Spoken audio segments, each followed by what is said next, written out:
مولانا مرحوم نے ملک کی جو شاندار خدمتیں کی ہیں ان کی بڑی قدر و قیمت ہے، اور وہ اس درجہ شاندار ہیں کہ ہم انہیں فراموش نہیں کر سکتے۔ ابھی ان کی عمر بہت چھوٹی تھی کہ ان کے والد اپنے وطن فیض آباد کو چھوڑ کر حجاز چلے گئے، اس خیال سے کہ اپنی زندگی کے آخری دن مدینہ منورہ میں بسر کریں۔ یہ بھی ان کے ساتھ چلے گئے۔ جو لوگ حجاز چلے جاتے ہیں ان میں اکثر ایسے ہوتے ہیں کہ جو اپنے گزارے کے لیے وہاں کے جو کچھ اوقاف ہیں اس پر اعتماد کرتے ہیں، لیکن ان کے خاندان نے ایسا نہیں کیا۔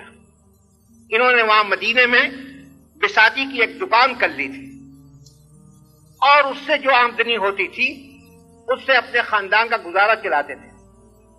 اسی حالت میں انہوں نے تعلیم حاصل کی، تعلیم کے سلسلے میں ہندوستان آئے، پھر یہاں سے واپس مدینہ منورہ گئے اور وہاں پڑھنے پڑھانے میں مشغول رہے، لیکن اس وقت تک سیاست سے ان کا کوئی تعلق نہ تھا، پڑھنے پڑھانے میں تھے۔ سن 1916 میں جب مولانا محمود الحسن دیوبندی مرحوم حجاز گئے تو یہ وہ زمانہ تھا کہ آپ لوگوں کو یاد ہوگا کہ شریف مکہ برٹش گورنمنٹ سے مل کر بغاوت کا انتظام کر رہا تھا۔ چنانچہ ان کی موجودگی میں شریف نے بغاوت کا جھنڈا بلند کیا۔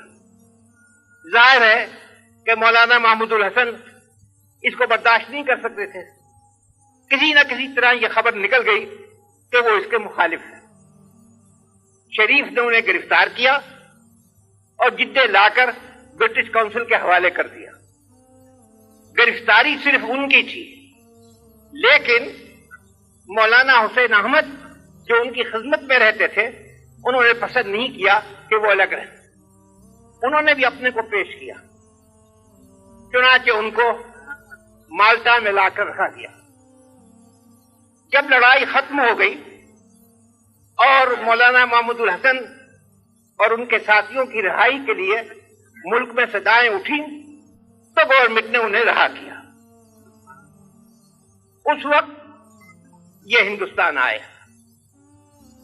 کچھ دنوں کے بعد کلکتے کی جامع مسجد میں نے ایک مدرسہ جاری کیا تھا تاکہ نان کوآپریشن کے سلسلے میں جن طالب علموں نے مدرسہ کالج کو چھوڑا تھا ان کی تعلیم کا انتظام ہو۔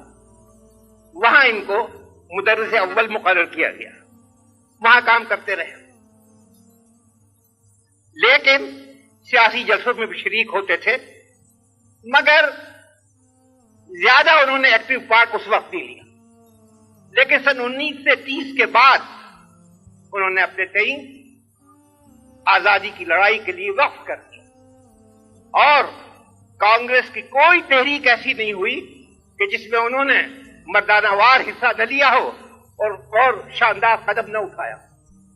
بار بار وہ جیل میں گئے، بار بار انہوں نے قید و بند کی تکلیفیں جھیلی، مگر ان کی پیشانی پر بل نہ آیا۔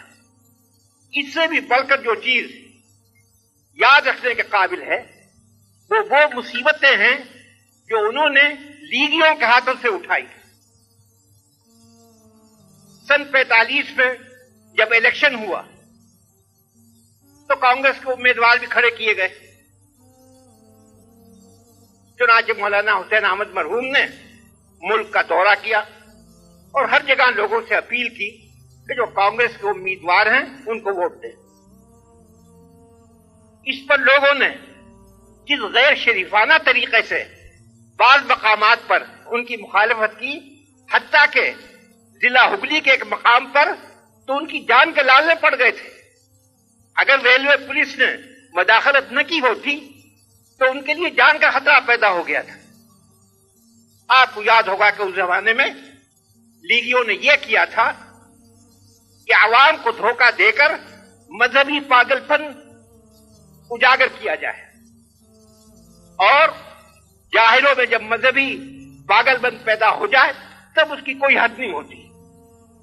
ان کو مقابلہ کرنا پڑا، لیکن یہ اپنی جگہ پہاڑ کی طرح قائم رہے. ایک منٹ کے لیے ان کی استقامت میں تزلزل نہیں ہوا.